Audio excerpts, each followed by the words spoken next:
typically remember halfway through. Yes. Halfway through the presentation. Yes. So well, we are recording, so right to great. you. Yeah. So Danny, thanks for the warm welcome. So I am very excited to be with all of you this evening. I'm Dr. Cameron Brown. Please call me Cam or Cameron. I also respond to like, hey dude, and you guy. I also am responsive to that. So I have just a little bit of a request before we get started. So we are going to be talking about some really activating and charged topics this evening. And so if you are in a position and a place to be able to turn on your camera, that would be really, really great. So I can kind of gauge where we're all at as we talk about some of these things. And then just from a personal standpoint, it's hard for me to talk about these kind of activating and charged topic areas when I see a bunch of just little blank boxes. So if you're able to, I would love if you're able to join us with your camera on. If not, that's totally fine. I absolutely respect that. It just adds to just a little bit better environment here. So let me share my screen real quick, and then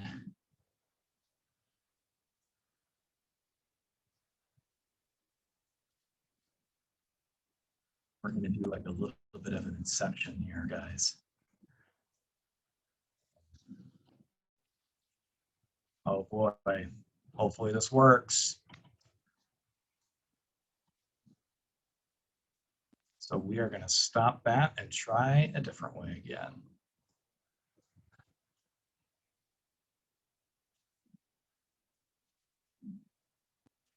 There we go. Hopefully it doesn't freeze up on me here.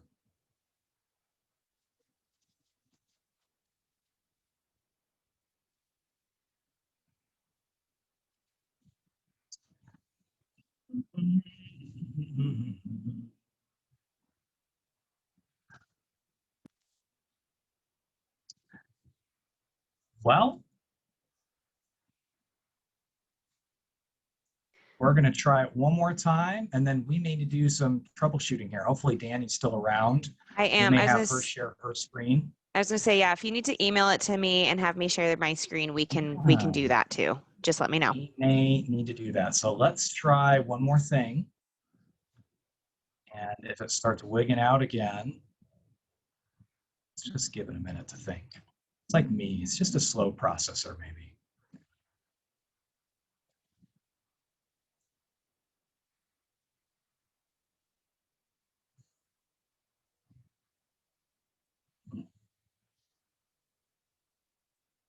Yeah, I think I'm just gonna, oh.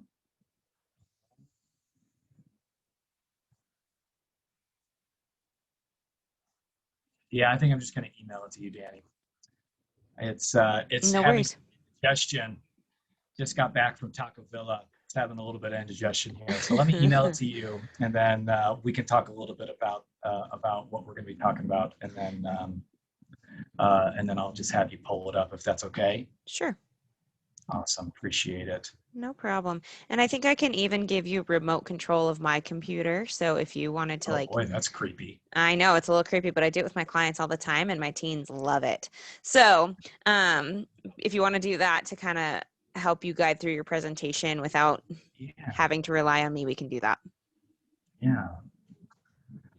Well, let's just make sure we can get this working first. Sure. And then maybe we can try all these cool little wing things.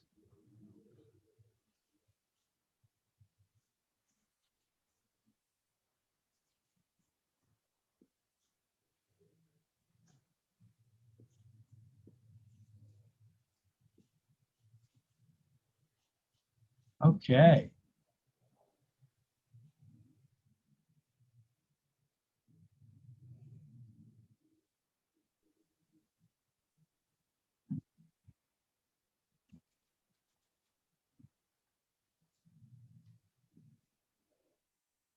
Appreciate y'all's patience as we figure this out.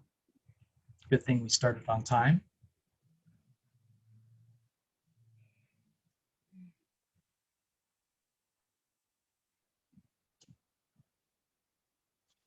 Okay, so it's a fairly large presentation, Danny, so I got Okay. to email you a link to download it. Okay, that's Sorry. totally fine. No, you're fine. I use a lot of pictures. Which is probably good. Okay. So while Danny is hopefully pulling this up, so I'm going to give a brief introduction of myself. So I see a handful of familiar faces and names. But again, I'm Cameron Brown. You can call me Cam or Cameron. I prefer Cam. But so I'm an assistant professor at Texas Tech University in couple marriage and family therapy. I not only do research and things of that nature up there, but then I also train future clinicians and a part of training future researchers and future teachers within our field. And I take a lot of pride in what I do up there. We have some fantastic clinicians. Danny, who is running this meeting, is one of them, and just do some really, really great work. I also am a mental health professional, specifically a licensed marriage and family therapy associate here in Lubbock, Texas. I work and I'm a part of a clinic called Desert Sky Family Therapy, and where we provide counseling on a variety of different subjects and with a variety of different communities, individuals, couples, families, teens, about depression, anxiety, sexual concerns, LGBTQIA, things of all sorts of nature. I see as a part of this clinic, and you're actually joining me live. I actually just stepped right out of a counseling session. So just a few minutes before y'all hopped on, I had a handful of clients just step right out. So this is our clinic space, which we have taken a lot of pride and joy in decorating. Our whole like HGTV self came out. I wish we were as cool as HGTV. We're not. So today we're going to be talking about suicide. And I'm going to be talking specifically about teens and adolescents and suicide. So talking generally about suicide, it's a big, heavy topic. And so I've decided to narrow it down a little bit more and talk about our youth and how it relates to suicide. And so the way that we're going to be running this meeting is this is a very charging topic. And so you may have all sorts of reactions to it that are to be expected. And so the way that I'll be running this is the first hour-ish or so is going to just be kind of didactic lecture. I'll just be offering some information and some tips. And then I hope to leave a good solid 45 to 30 minutes for questions and answers. So as you can see right now, there's that big brother flashing red light in the corner of your screen that says that we're recording. So that's just for the presentation portion of this. And then once that presentation portion is over, we're going to stop recording so we can have a little bit more of an intimate conversation and ask some more personal questions that maybe you wouldn't feel comfortable knowing that this is going to be on YouTube for the world to see in just a few short weeks. So I hope I stalled enough time for Danny to be able to pull up the presentation. Were you able to access it? Yes, I've got it ready for you. Oh, great. If you could pull it up, that would be great. Yeah, let me do that. I'm going to do this for you. And should we take the risk and see if I can control it? Or is that, yeah, let's do it. Much? Here you trying our go. luck? You should Oh, have wow. control. You can control. Boy, this is getting creepy. Now I know what Google feels like. Go ahead and try and move around and see if the screen works. So all I see is Heritage Ward has started screen sharing. Oh, here we go. Okay, I do have a request though, Cameron. Mute me.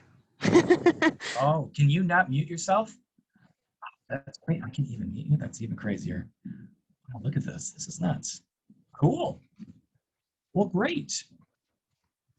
Let's see if we can head back here. So I am more than happy to be able to have follow-up questions as well. So you can find all of my contact information to be able to reach us here at my website here. It's trydesertsky.com. Our email and contact information is there as well. I'd be happy to be able to speak with each of you about follow-up questions that you may have or don't feel comfortable talking about in this meeting. So I want to first kind of start with sharing with you a really embarrassing story. And for those that know me and know me well, as my life is riddled with embarrassing stories. I see that my wife, Anna, is on this presentation as well. She might be able to share more intimately some really grand ones about me. But when I was a young clinician, I was training to be a licensed mental health professional. I was in Provo, Utah. I was at BYU. I was in a master's program. And as a part of this really great clinical opportunity, I got to work in a school setting. It was a middle school setting. And what I would do is I would show up for a few hours each week, and I would meet with some students that were struggling with some behavior or mental health issues. So these things could be, difficulty focusing, grieving, something that happened in life, depression, etc. I met with, about, we'll say 5, 6, 7 students each week. I was a very novice therapist, still kind of figuring things out, very much in training, highly supervised. And I distinctly remember one day when I was at this high school, I was sitting in, I wouldn't even call it a room. It was more of like a closet. For those that kind of worked in a school setting, that space is limited. And so I was in this very small, intimate room. It was right off the library. It smelled like the library. And I remember going and grabbing a student that was struggling with some anxiety issues. I've been meeting with for several weeks. He was about 12 years old. And I go and grab him from class, and we're walking down the hallway, and I could just tell that something was different. Just something was a little off, but I didn't know what. So we sit down in the room, and we just start chatting, and he is visibly very nervous, very, very nervous. And it's just kind of small talk for a little bit. And I just said something along the lines of, seems like something's bothering you. What's going on? He fiddled a lot with his hands, and he didn't look up at all, was just looking at the ground and shifted in his chair. And it was very quiet in the room. And he stumbled over his words, something along the lines of,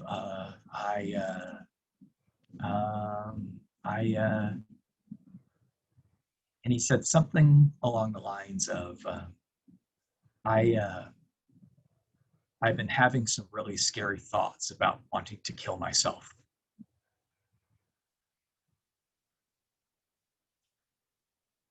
And then there was just silence.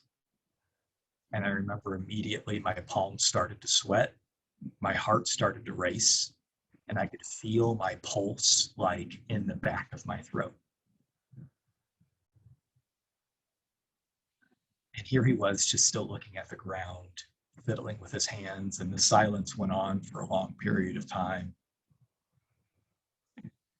And I kid you not, when he looked up, I don't know, I didn't have a mirror, but when he looked up, he probably saw something that looked like this on my face. I say this kind of jokingly, but this is probably what he saw. And I didn't know how to respond. And he was just staring at me. And I was just sitting there in silence. And then he finally said, so, are you going to do anything? And I stuttered and stammered, and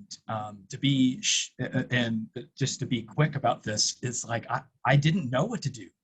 I froze, dead in my tracks. I froze.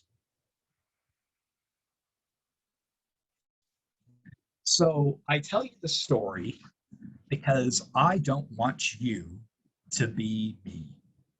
Not now, not ever.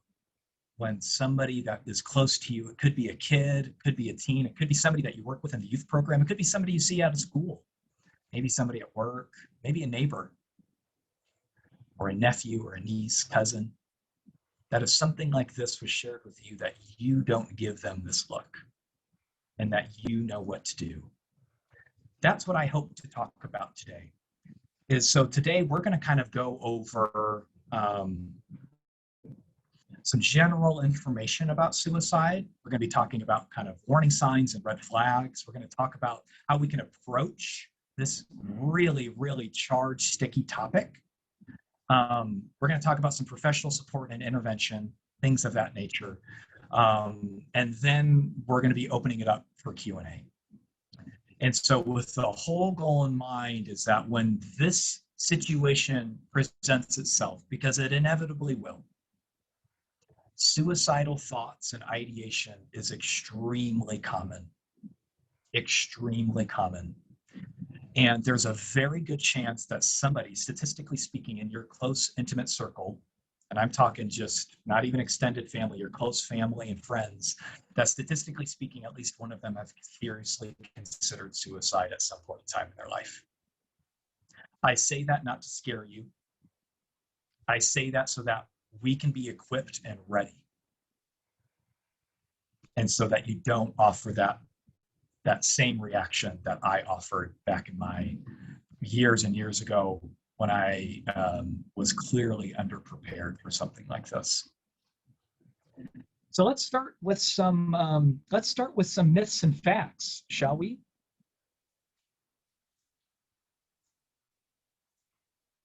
So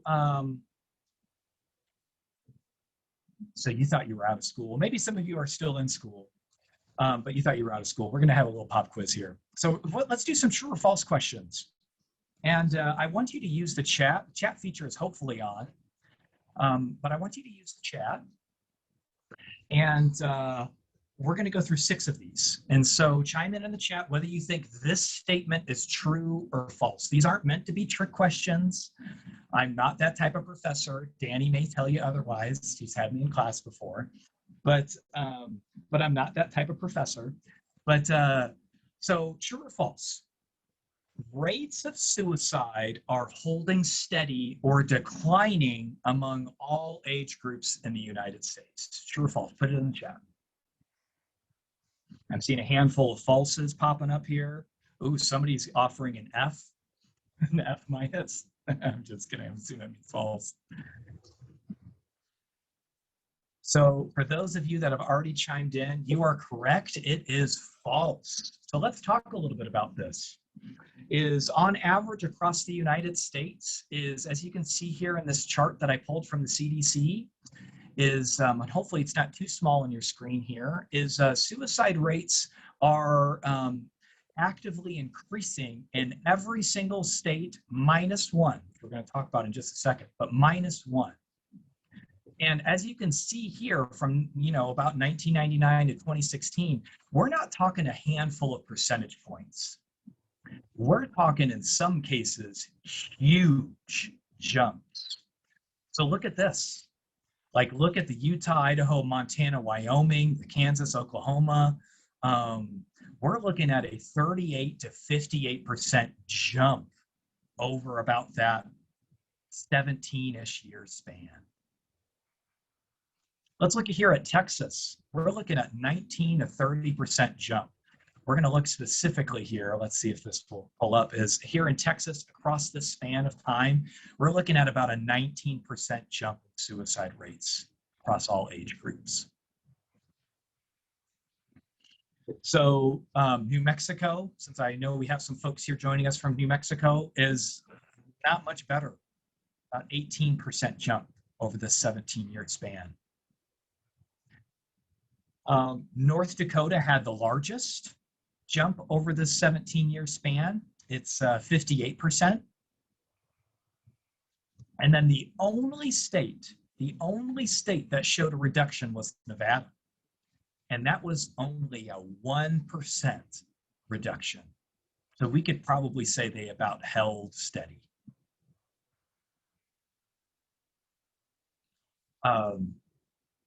When I first saw this is just really sobering to me. Really, really sobering to me. So let's talk a little bit about just the year 2016. They should be updating this here soon. They update it every few years or so. They sadly, our CDC doesn't track these type of statistics live.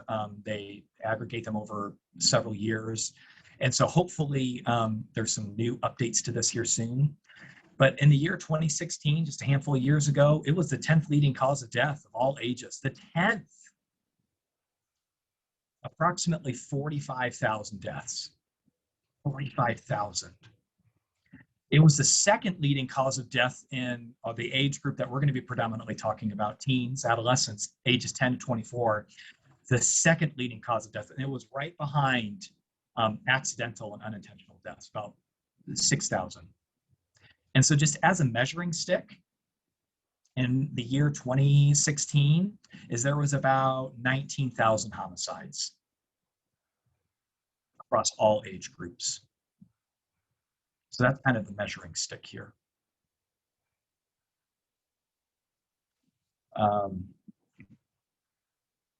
Let's talk a little bit about gender and rates amongst gender.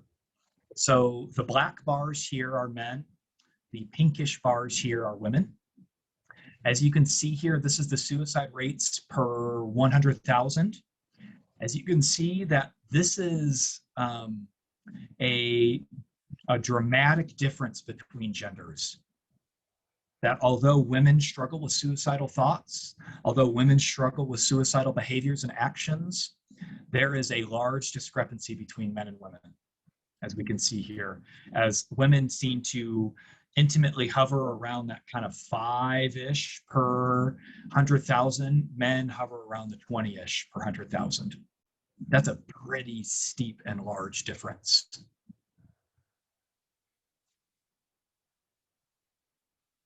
So let's go on to pop quiz question number 2.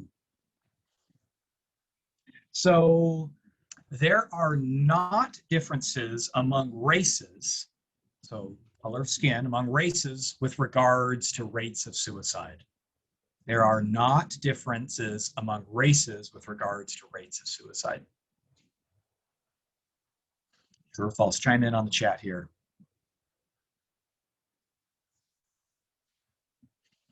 Seeing a handful of falses pop here up here. Appreciate y'all participating.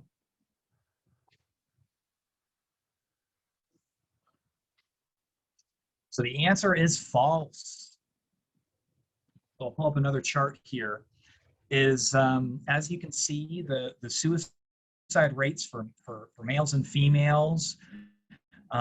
Again, we see this gender difference. So here on the left with kind of that light blue, over on the left-hand side, this is rates of suicide per 100,000, broken up amongst races. But still, you can see the dark blue, which is males over here on this right side. There's still huge differences between these two. So again, these gender discrepancies with suicide. But then also we see the largest population. I know this text may be a little small depending on the device that you're on, but we're looking at the Alaskan Native American Indian have the highest rates of suicide in our country. And not far behind are Caucasian white, non-Hispanic, about 27-ish, and for American Indian, Alaskan Native, about 33 per 100,000. Pretty sobering. So there's some large differences among race, as we can see here. I mean, if you look at here in regards to Asian Pacific Islander or African American Black compared to white or American Indian, Alaskan Native, there's some big differences there. Nearly triple in some cases. Okay, question number 3, true or false? When a teen talks about suicidal thoughts, it is typically attention-seeking behavior, thus no need to take it seriously. True or false? When a teen talks about suicidal thoughts, it is typically attention-seeking behavior, thus no need to take it too seriously. I promise you this is not a trick question.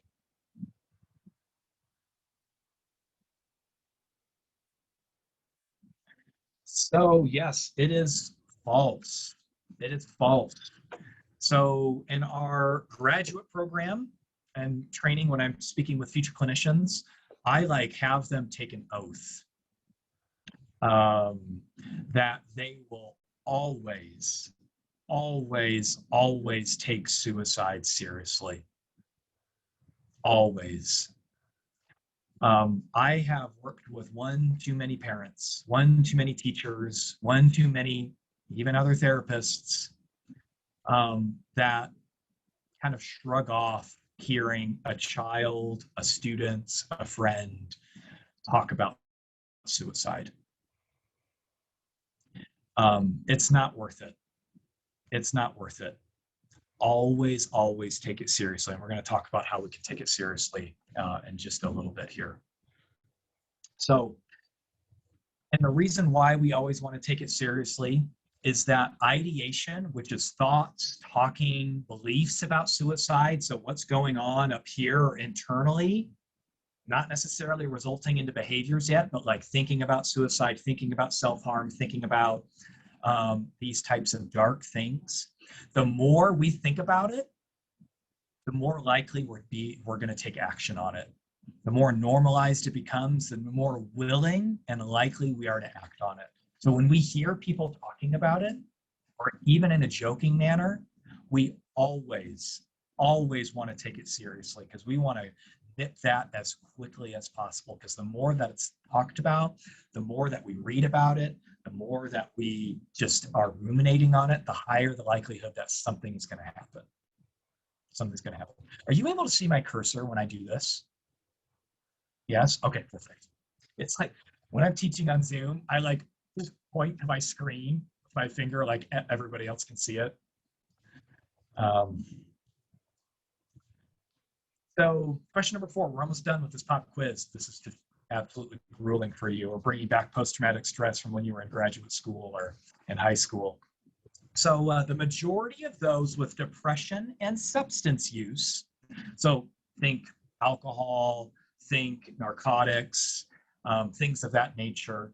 So the majority of those with depression and substance use disorders practice suicidal behaviors.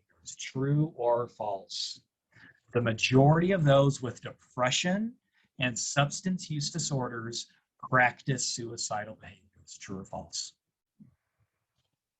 Okay, we're getting a mixture here. We've got a handful of trues, some false. We have some folks saying not sure, somewhere in the middle maybe. So it is false, and we're going to talk a little bit about this here and why this is false. So it is true that the vast majority of people that die by suicide have some form of a mental disorder. Depression, anxiety, post-traumatic stress disorder, things of that nature. The vast majority, and in some cases, depending on the population, up to 90%, have some form of mental disorder. Now, and the most common disorders associated with suicidal behaviors are depression and alcohol use disorders.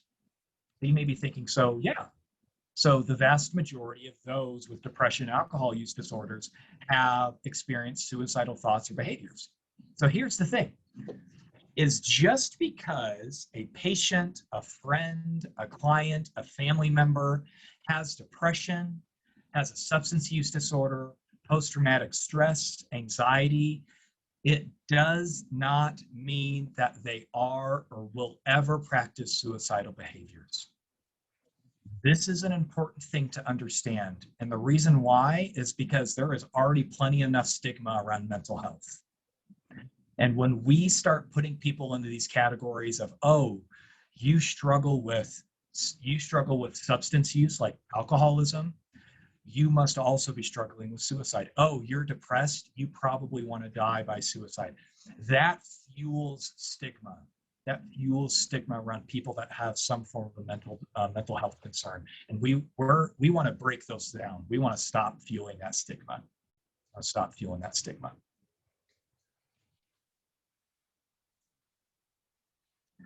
Okay, we got two more.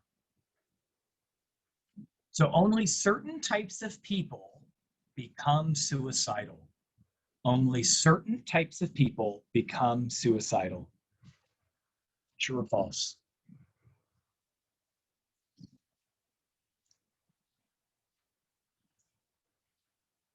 I'm seeing lots of falses here, lots of falses.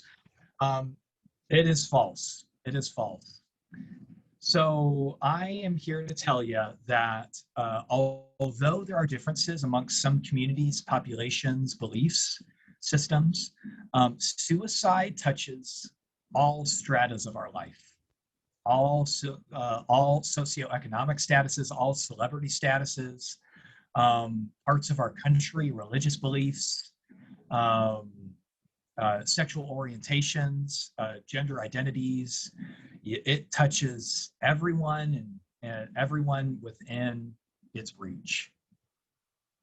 So just because somebody is financially stable or secure, just because somebody has a strong testimony of Jesus Christ, just because somebody is, is a recipient of other privileges or opportunities in life that may be more so than others, it doesn't mean that they are out of reach of suicidal thoughts and behaviors. It touches everyone, no matter who they are or where they're from. All right, last question, y'all.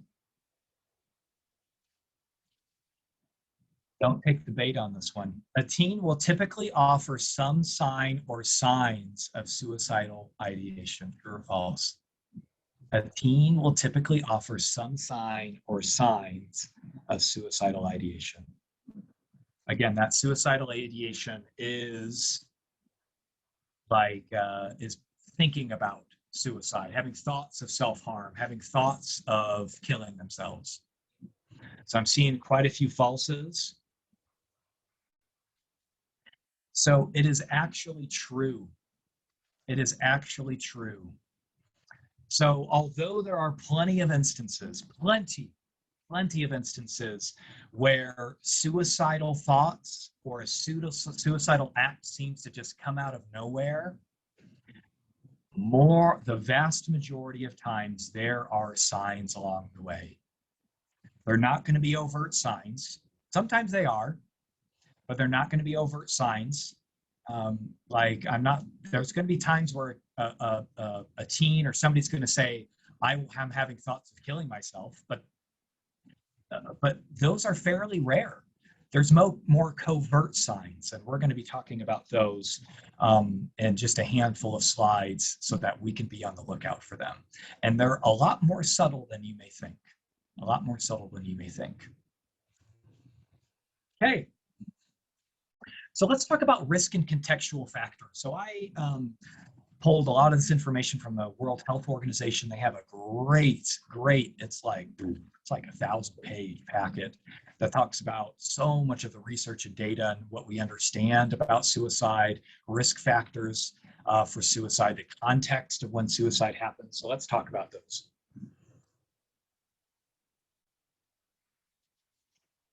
So I have boiled down suicide and what sets the stage for suicidal thoughts or actions into 3 broad categories. And that is contagion. It is contagious, and there's certain things that we can catch in the same way that we can catch COVID. Conflict, that there's certain conflict areas and experiences that we can have that can set the stage for suicidal thoughts. And then connection. Now, I couldn't put like disconnection on here because then it wouldn't be like 3 C's. Kind of threw off my groove. I'm all about things looking orderly. So, but it's disconnection. It's not being connected with others. It's not being connected with others. So let's talk a little bit about the first one. Let's talk about contagion. So suicidal thoughts is contagious in the same way that the flu is contagious, in the same way that when my 4-year-old daughter goes to preschool and my 6-year-old son goes to kindergarten and catches everything that Lubbock has to offer there and then just brings it home and shares that love with me, so is suicide. And so when we think about it being contagious, think about how news outlets and our media, including things that we see on social media, talk and report about suicide. The illustrating it and glamorizing it, and they do that by talking in very grotesque detail of the suicidal act. They talk in great detail about how maybe this is a noble or martyr thing to do. This glamorizes things and fuels this contagion. Well, we'll talk about that in just a second. Also, media portrayals. So, TV series like 13 Reasons Why and movies such as Me Before You that very much glamorize suicide fuels this. There was a crazy study that was done about the TV series 13 Reasons Why. It's on Netflix. Don't know if you've heard of it. It is a very controversial TV series. I strongly recommend that you do not allow teenagers to watch it alone, and that you preview it first before allowing a teenager to watch it. And the reason being is it shows a lot of different things, including things that aren't realistic.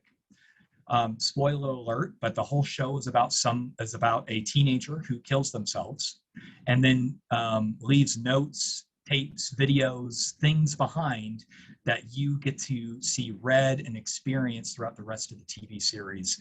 And you see and hear the person that took their life throughout the whole film. You hear them talking. That is something that is very unrealistic, is when a teenager takes their life, or when any of us take their life, you do not get to hear our voice through the rest of our life or in other people's lives. That's just not how it works. So media like this is problematic. So this really incredible research study, they took tons of data across the United States. They looked at suicide rates. They took all these other things. They accounted for a million different things. And they learned that there was and I believe it was about a 14 to 15% spike in teenage suicidal rates that were unaccounted for by anything else except for this TV show. And so they attribute that this TV show led to about a 10-ish to 15% increase in suicidal rates among teenagers shortly after it came out. Pretty scary stuff, huh? Goes back to this whole, the more we think about it and the more we normalize it, the more easily it is for us to be able to take steps and act. So when a close family member, a friend, a peer, or classmate dies by suicide, the likelihood of their immediate surrounding to also have suicidal thoughts and dark thoughts of that nature dramatically increase. Another incredible study that was done about Robin Williams.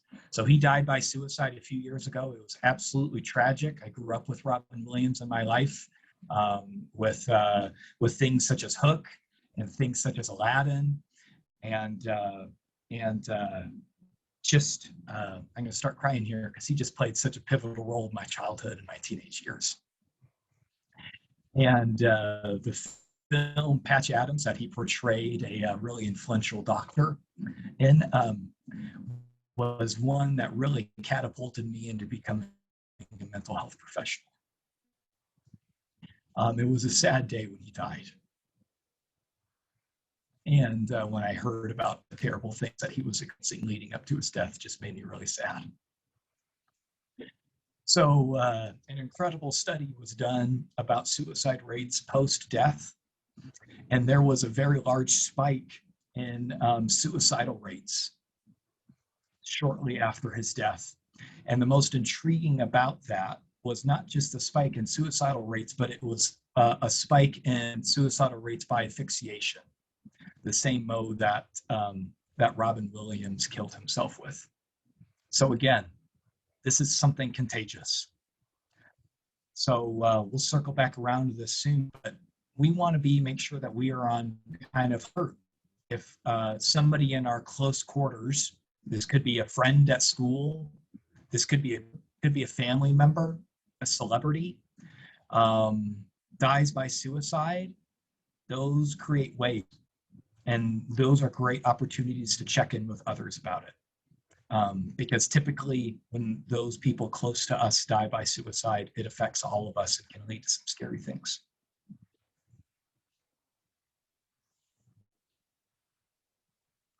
So let's talk about that second C, conflict, that sets the stage for suicide. So things that can contribute to suicide. Now, it doesn't necessarily mean because you have these things, it doesn't mean that you're going to be struggling with suicide, but this sets the stage for it. So these things such are relational conflict.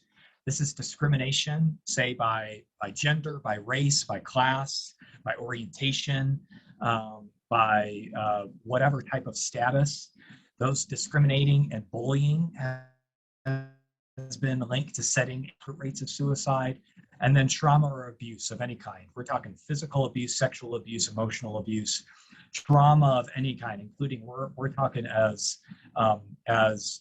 something such as a dog bite, up to some really severe things such as a car accident, such as physical abuse and sexual abuse. These types of things help set the stage for having higher thoughts and more frequent thoughts about suicide. And then the last C here is connection, but it's really disconnection. It's the lack of connection sets the stage for suicide. So this is not just the reality of isolation, but even the perception of isolation. So think about, say, teenagers, right? A teenager may be really well supported. They may be really well supported by a parent, maybe really well supported by teachers at school, by church leaders, by friends. Yet if they perceive or see themselves as alone, that has very strong links to more likely to have suicidal thoughts and more frequent thoughts about that. So stigma centering around seeking help. So if I hear this a lot of like, oh, I don't need help, I'm just going to grit it out. I'm just going to bite the bullet. I'm just going to, I'll just exercise more, or I'll just have an extra glass of wine in the evening, or whatever it is. These types of things fuel the stigma of, I don't need help, I'll figure it out myself. So that type of stigma, the more there is of that, the higher likelihood that scary things can happen in regards to suicidal rates, especially amongst our youth. This is kind of an obvious one, but having access to means and ways to be able to kill oneself. So I'm talking guns, I'm talking rope, I'm talking pills, I'm talking vehicles, I'm talking knives and other sharp objects. So having access to those means and being surrounded by those things are linked to higher rates of suicide. Lack of quality relationships with parental figures. This could be a mother, this could be a father, this could be a grandparent or guardian, are linked to higher rates. So stress and pressures of acculturation and cultural transitions. So say moving to a different country, moving to a different neighborhood, a different part of our country, a different part of the state, and making that transition. And then also is being a part of a minority group. And in this sense, I want to talk a little bit about sexual and gender minorities. Is rates, and especially rates within our faith, the LDS community, of our sexual minorities and gender minorities, the rates for suicide are astronomically higher. And as we begin to understand more of this, a lot of it contributes to just the feeling and belief and seeing of isolation, that they do not belong within our community. And I'm here to tell you that they do. And it really breaks my heart seeing these rates. And sadly, they're not getting better right now. And so helping them feel connected, helping them feel a part of our community is what will help reduce these rates.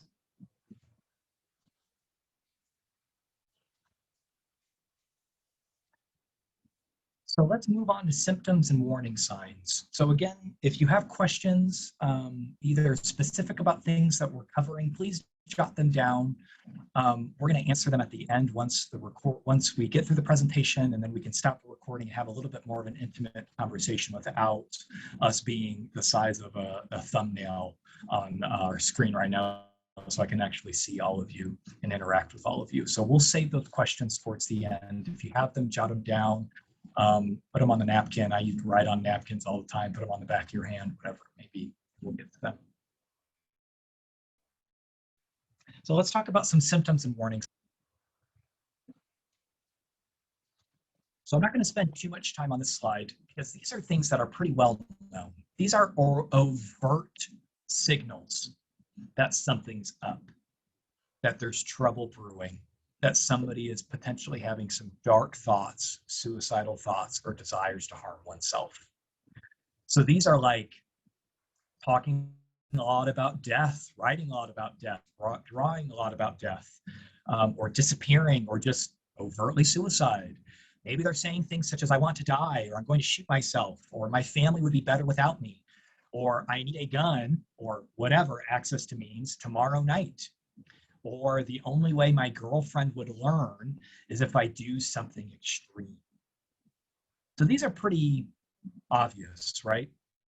My assumption is if you were to hear or see any of these things in a journal, in a text message, in a Facebook post, in a tweet, said at the dinner table or overheard on the phone, that this would probably raise your eyebrows and you would probably want to go and say something. So let's talk a little bit more about the covert then.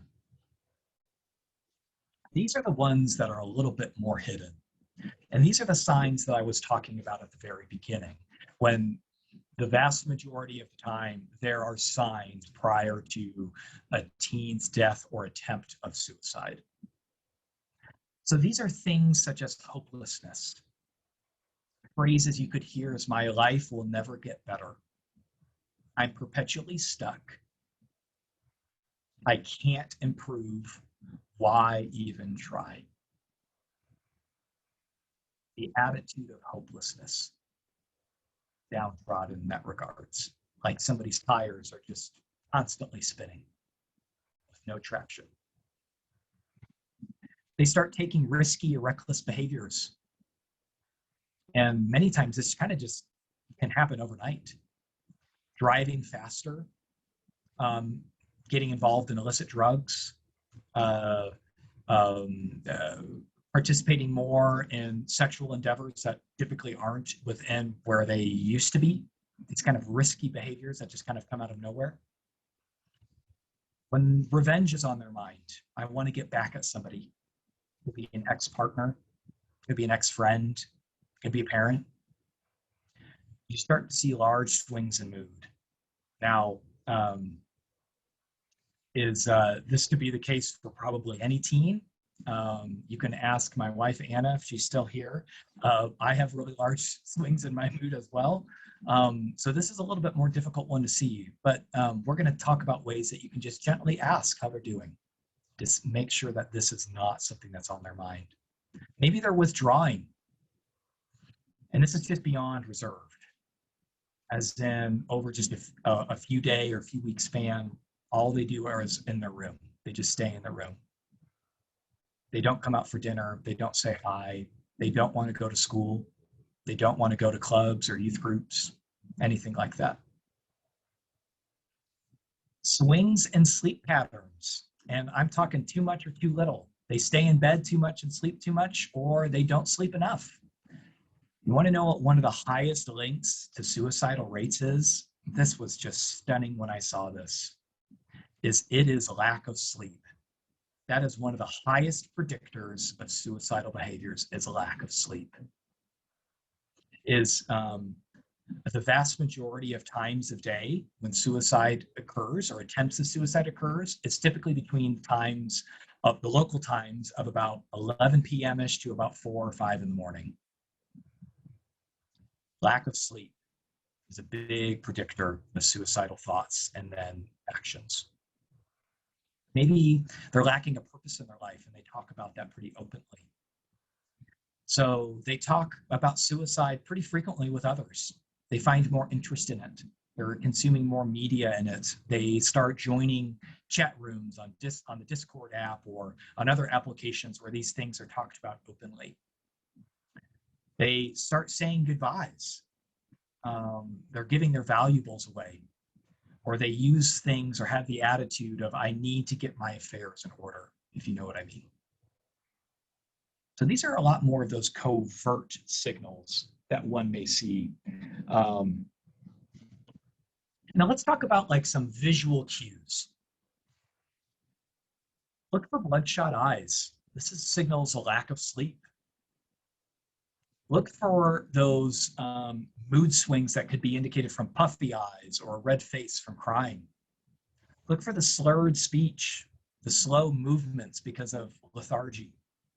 Maybe they're fidgety or nervous beyond where they're typically at. These are visual cues that we can look for. Now, just because we see these things does not mean that somebody is suicidal. Does not mean that. But it does warrant us to just start asking how they're doing. So let's talk about what we can do to like intervene, what we can do next. So say we're seeing these things, we're hearing these things, or even just, so I talk about this a lot is with our therapists, is what is your gut telling you? And not like I'm craving Taco Bell. Like I'm not talking about that. I don't know if Carl Parker's on there on the line, but I feel like I should get some type of kickback for mentioning Taco Bell here. But not because of Taco Bell, right? Not that type of gut. Is I'm talking about like your spidey senses tingling. That like I really feel like I need to talk to somebody about this. Or maybe you get a prompting from the spirit of that you need to send a text or say hello. Or maybe you've seen some of these things that we just talked about, these contextual factors that set the stage for suicide, or you're seeing the puffy eyes or the big mood swings, or you're hearing about the lack of sleep. What do we do next? Well, let's talk about that. So when we think about starting the convo, I want you to be thinking about some very large principles that need to be the foundation of any conversation about suicide and self-harm. It starts with these principles. Number one, it's going to pop up here, is empathy, empathic listening. And we're going to talk about what that is here in just a bit. But empathy, connection, is putting yourself in their shoes and trying your best to connect with them. And then number two is love, love, love, love, love, love, love. I can't say it enough. Expressing your love can work wonders. A fascinating study that was done a few years ago, this was more geared towards clinicians helping professionals. They assessed kind of suicidal acts amongst a body of clients. And they were looking at different ways and interventions to be able to reduce these like suicidal acts. And one of the highest predictors in reducing a client from taking action regarding suicide, you want to know what it was? It was a message or a phone call from the therapist just saying hello outside of their therapy time. That was one of the largest predictors of saving somebody's life from suicide. It wasn't the therapist calling up and giving them an assessment. It wasn't a therapist calling them up and saying, asking them about their suicidal thoughts.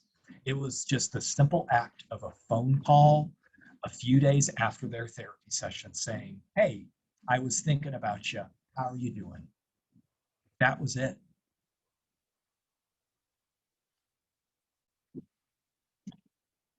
So let's talk about how we can start the convo.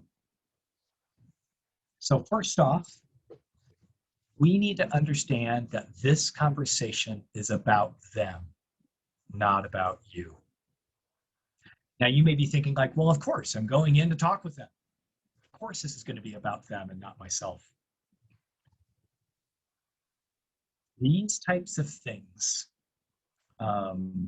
as somebody who has worked with a lot of suicidal individuals in the practice that I have here, having friends and close loved ones struggle with suicidal thoughts, it's easy for yourself to get wrapped up into this and you start to get really reactive. especially when it's around somebody that you so love and deeply care about, such as like your kid. And this is the time where you show up for them, where you take care of them. It's not about you, it's about them. So number two, this might come as an obvious one, ensure that when you approach this topic, that it is just you and them. So like, for example, I probably wouldn't ask somebody about this, say, in a second-hour meeting and, in preschool when there's 10 other people in the room. I probably wouldn't recommend you doing this in the hallway of a school when several people are around or anybody could walk in. Wouldn't recommend doing this at the dinner table. These types of conversations are work out the best when they are in private. It doesn't mean it just has to be you and them. It could be a very small circle, but I probably wouldn't recommend having more than 3 people, including the person that is struggling, that you want to ask about these suicidal thoughts with in the room. So make sure it's private. Always start with expressing your genuine love and concern for them. So let me give you some examples. Todd, I really love you a lot. I'm so happy that you're a part of our life and are a part of our family. You're such an incredible kid.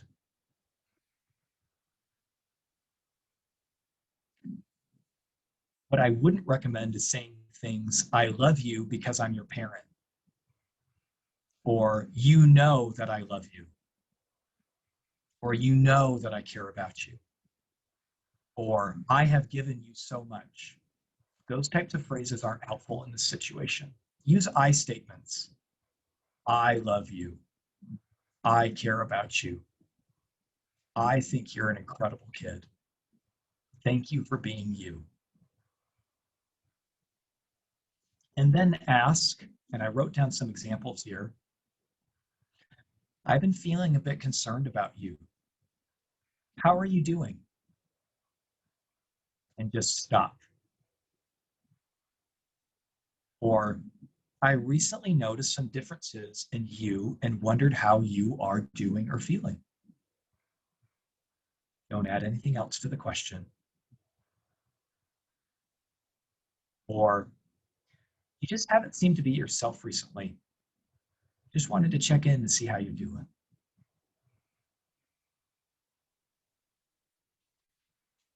So they may not open up or talk to you about really anything. I don't know.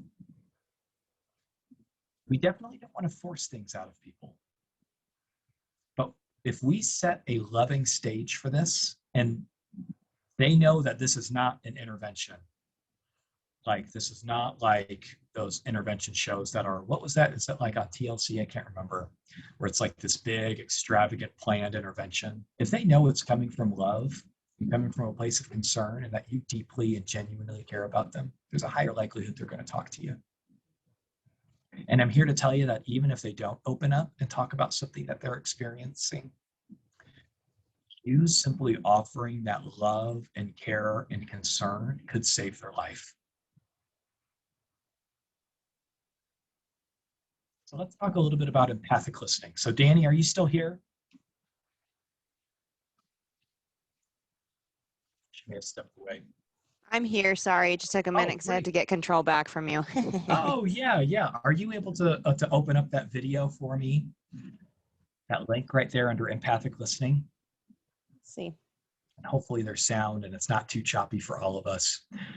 I really enjoy Brene Brown a lot for a variety of reasons. And we're going to watch just a short video clip about her talking about empathy and sympathy. What's the difference and the importance and need for empathy. Hopefully we can get this to work. If not, I'll find a way to get you the link in some capacity. You ready? I think so. All right. Let's see if anybody can hear this. So I'm not seeing it on my screen. Oh, you know why? Hold on. Oh, here we go. Hey, I can see everybody here now. What's going on? Hey, lots of familiar faces. Hey, good to Share see everybody. screen. What about now? Still loading on my end. Hey, there it is. Okay. Appreciate And it. then let's Outstanding. see. Let me know if you can't hear it. Okay.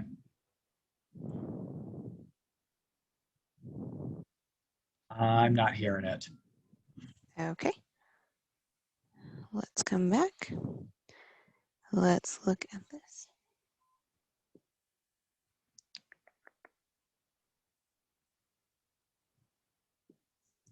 Let's see if this works. I've never had to share audio before, so I'm not quite sure how to do that. So you may have to, so when you originally, if you want to go back and then share your screen again, there's a little tiny box at the bottom. I don't know why they hide it, but a little tiny box at the bottom you have to check that says share your screen with sound. Okay, let's. Oh, there it is. Thank you.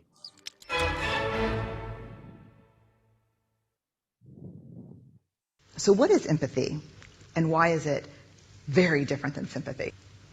Empathy fuels connection. Sympathy drives disconnection. Empathy, it's very interesting. Teresa Wiseman is a nursing scholar who studied professions, very diverse professions where empathy is relevant, and came up with 4 qualities of empathy. Perspective taking, the ability to take the perspective of another person or recognize their perspective as their truth. Staying out of judgment, not easy when you enjoy it as much as most of us do. Recognizing emotion in other people and then communicating that. Empathy is feeling with people. And to me, I always think of empathy as this kind of sacred space when someone's kind of in a deep hole and they shout out from the bottom and they say, I'm stuck, it's dark, I'm overwhelmed. And then we look and we say, hey, you climb down. I know what it's like down here, and you're not alone. Sympathy is, ooh, it's bad, no. You want a sandwich? Empathy is a choice, and it's a vulnerable choice, because in order to connect with you, I have to connect with something in myself that knows that feeling. Rarely, if ever, does an empathic response begin with at least. Yeah. And we do it all the time. Because you know what? Someone just shared something with us that's incredibly painful, and we're trying to silver lining it. I don't think that's a verb, but I'm using it as one. We're trying to put the silver lining around it. So, I had a miscarriage. Oh, at least you know you can get pregnant. I think my marriage is falling apart. At least you have a marriage. John's getting kicked out of school. At least Sarah is an A student. But one of the things we do sometimes in the face of very difficult conversations is we try to make things better. If I share something with you that's very difficult, I'd rather you say, I don't even know what to say right now, I'm just so glad you told me. Because the truth is, rarely can a response make something better. What makes something better is connection.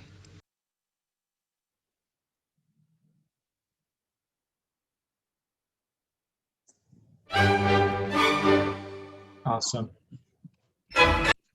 Would you like your presentation back? Yes, that would be great. That would be great. So I kind of want to open, as you're pulling that back, I kind of want to open that back up. So what stuck out to you in that video?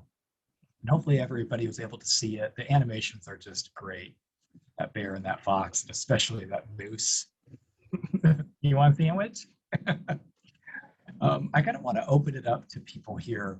What stuck out to you in that? And that short little clip that we watched about empathy and the importance of empathy. And you more than welcome just to unmute. You don't need to raise your hand. I won't call on you. But if you want to just unmute.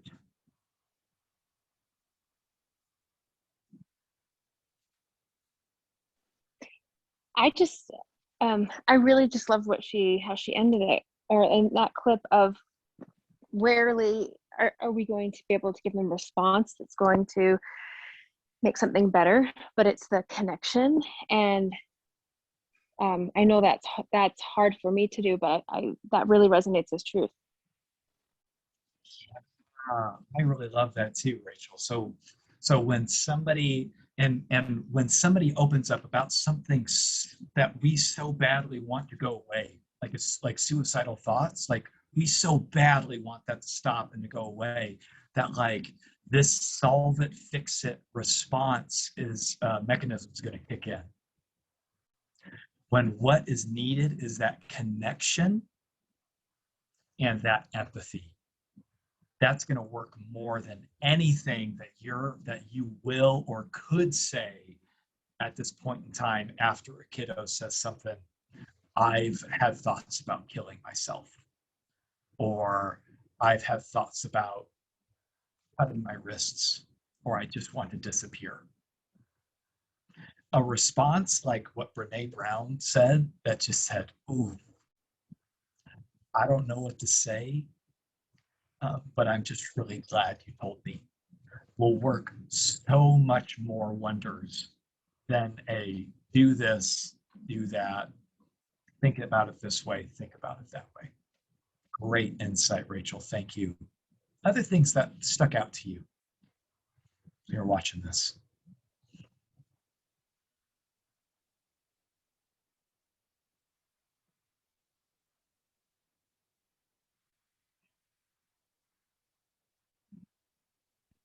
I loved the visual of just getting down in the hole and in the space with them. Like, I just loved that thought of being right down there in that with them, that that's what is needed and that's what empathy looks like. Yeah, love it. Thank you. By the way, we missed Sienna Award. The visual of climb down and sit with them where they're at. And notice that moose, did they ever really climb down? They started with just poking their head down that little hole, offering a sandwich. That's helpful. Could be in some cases. That's helpful. Or when they did climb down, they only climbed down just a few steps and then weren't there for long, silver lined the heck out of stuff, and then popped back up. Yeah, I love that too. What else did you see that stuck out to you in that video clip?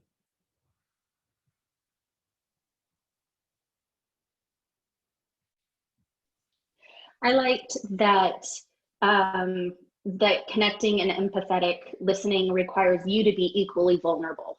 So it's not just the other person, you are opening yourself up and finding that way so that you are down in the hole, so that they don't feel alone.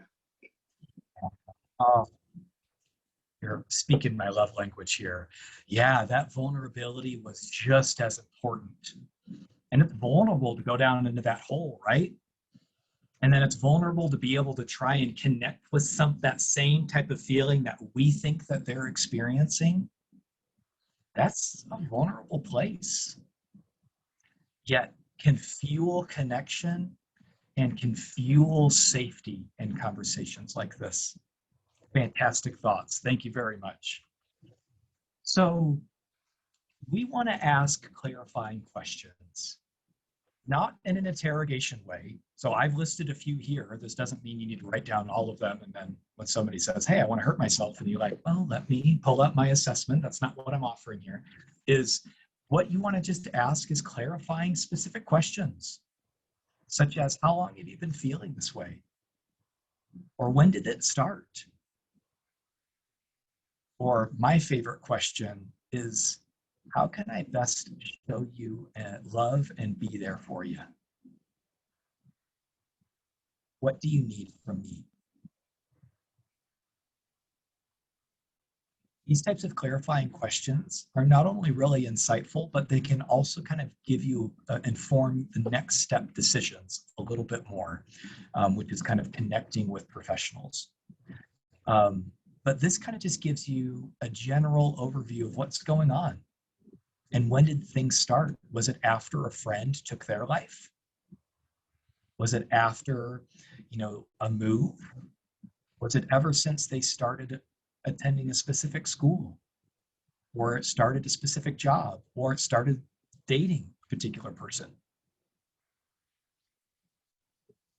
And then the last thing, one of the last things that we're going to be doing here is offering hope. Now, I want to make it very clear, this is not you silver lining things in the same way that Brene Brown talked about. This is not you saying, well, you've been given so much from me, or you know that I love you, or you just have the best parents, or you have the best teachers, or you drive a Lamborghini. Like, that's not what I'm saying here. Look at the specific statements that are offered here. You are not alone. I love you and I'm here for you. Or, I don't understand fully how you feel right now. What I do understand, though, is I really love you. Or,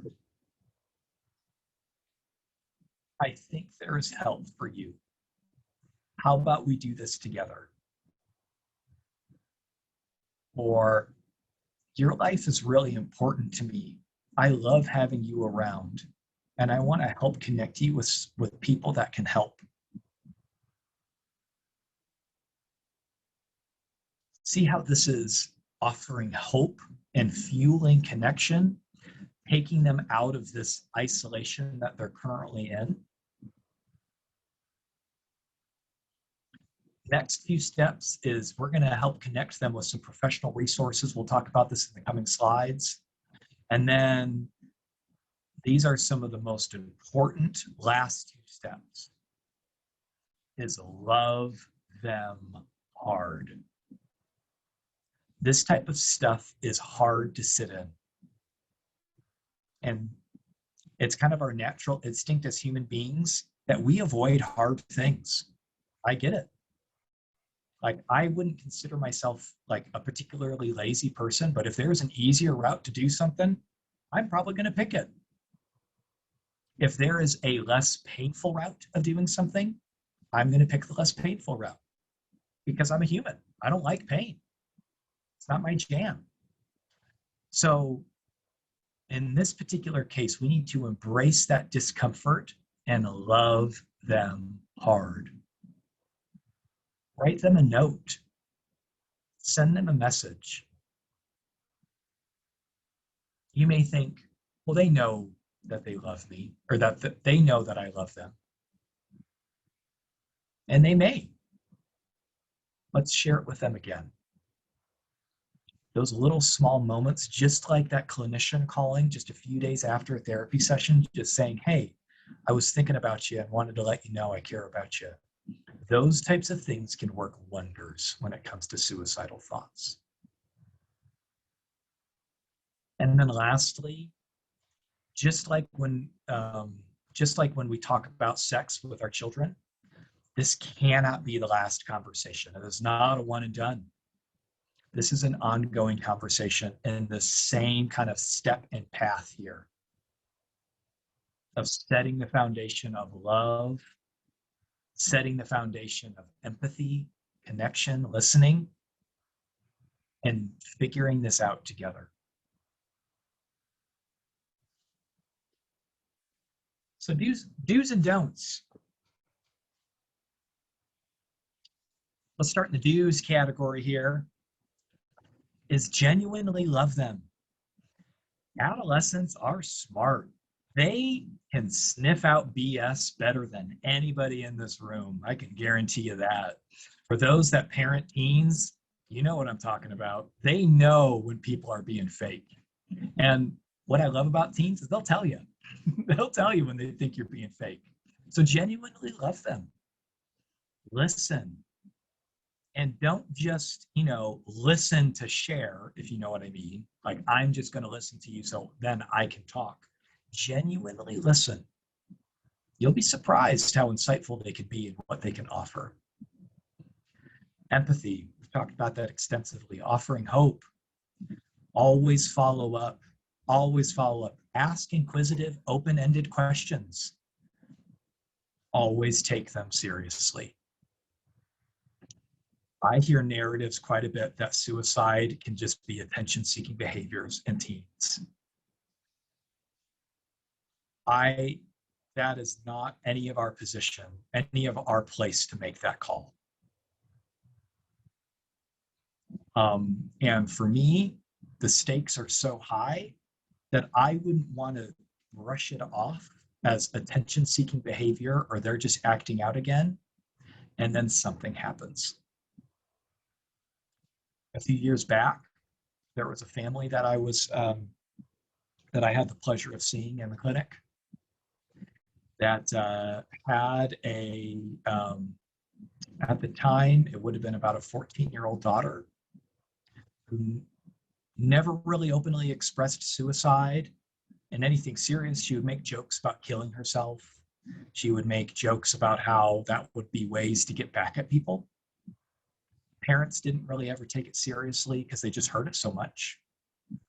All of a sudden, there was a big falling out between mom, dad, and this 14-year-old. And she went upstairs, grabbed mom's sleeping medication, and downed the whole bottle. Thankfully, somebody found her on the ground shortly after, laying in her own throw-up, and saved her life. And it was probably because she threw up a portion of them that she's still alive today. Always take it seriously. Always take it seriously. The stakes are too high. So let's talk about some don'ts. You are not there to play judge. You are not there to lecture. You don't need to offer answers or solutions. Don't invalidate what they're experiencing. They may say, I'm having really suicidal thoughts or want to kill myself. And you may ask, like, what's this about? When did it start? And they may say, ever since, I broke up with somebody that I was dating. And in your mind, you may think, really? I hated that person. Like, I was jumping for joy when you broke it off with them. Don't invalidate their experience.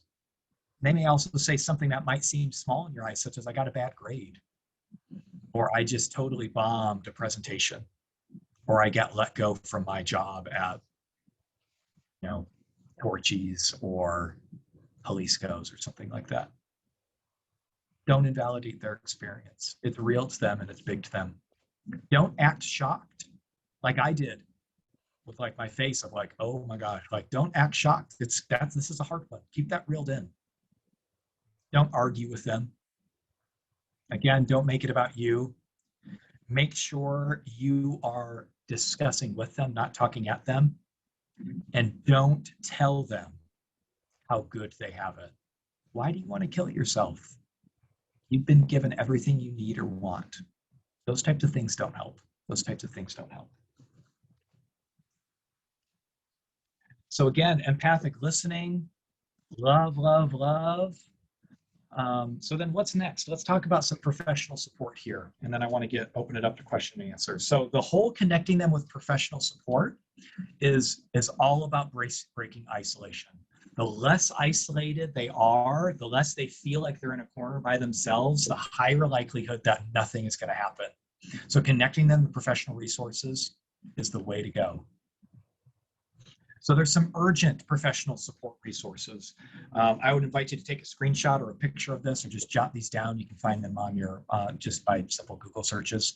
So there's it's a pretty well-known suicide hotline. I mean, there's even a really hotly popular song that is inclusive of it. I love that was produced and then made it up the Billboard charts. But they also have a great website that now has a chat feature on it as well. 911 is a great emergency resource. Oh, sorry. One more thing about the suicide prevention hotline. This isn't just for people that are struggling personally with suicide, but this could be for a parent that has a kiddo that's struggling with suicide. This could be a teacher that has a student that's struggling with suicide. This could be a youth leader who just heard their kid, a youth in their program talk about killing themselves while they were at girls' camp or on a high adventure. 911 is always an option. There is an incredible crisis text line. I'm getting chills just thinking about it, the great work that they do. All you do is you just have to text connect, or really any other word, to 741-741.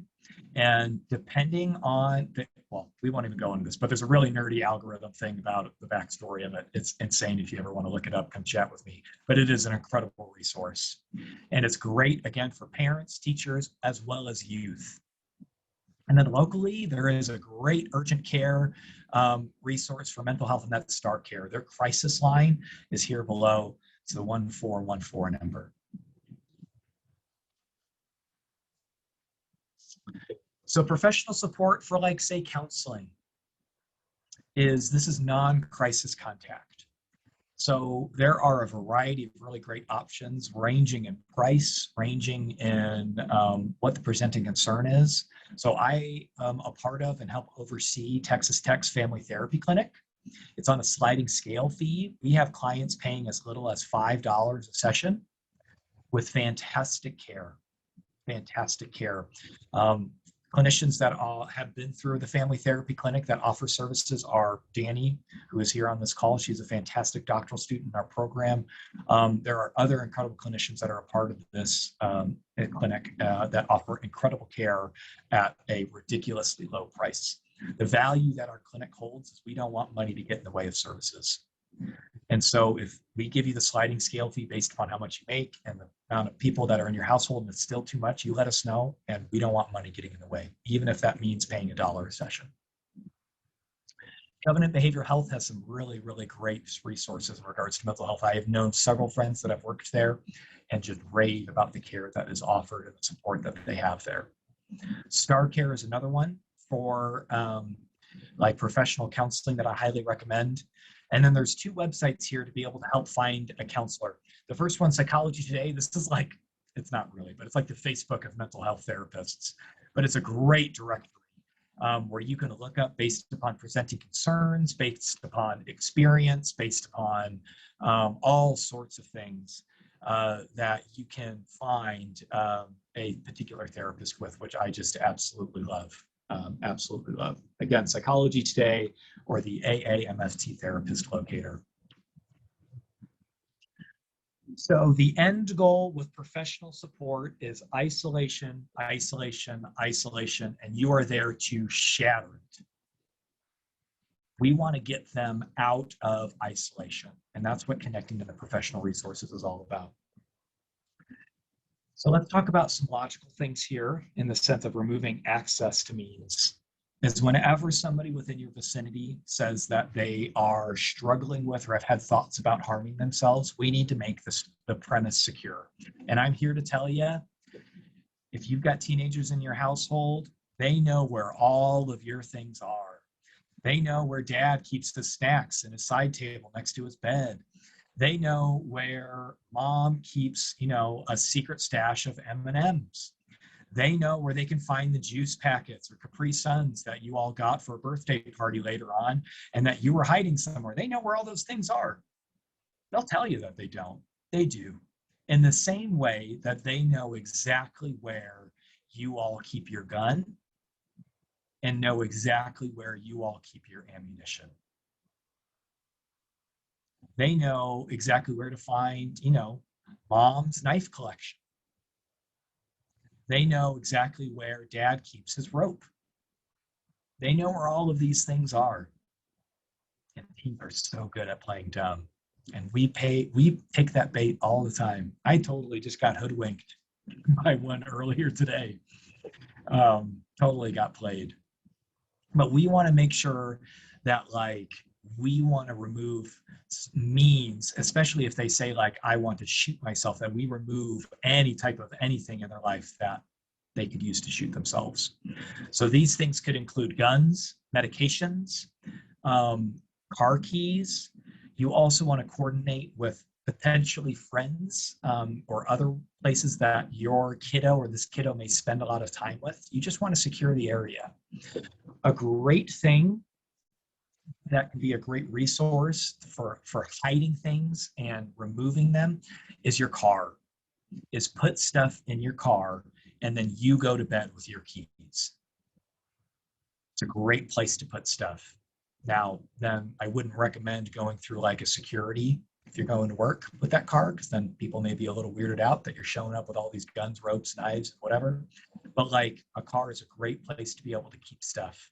And then you're able to take those keys and keep them with you. Okay, man. Let's talk about questions.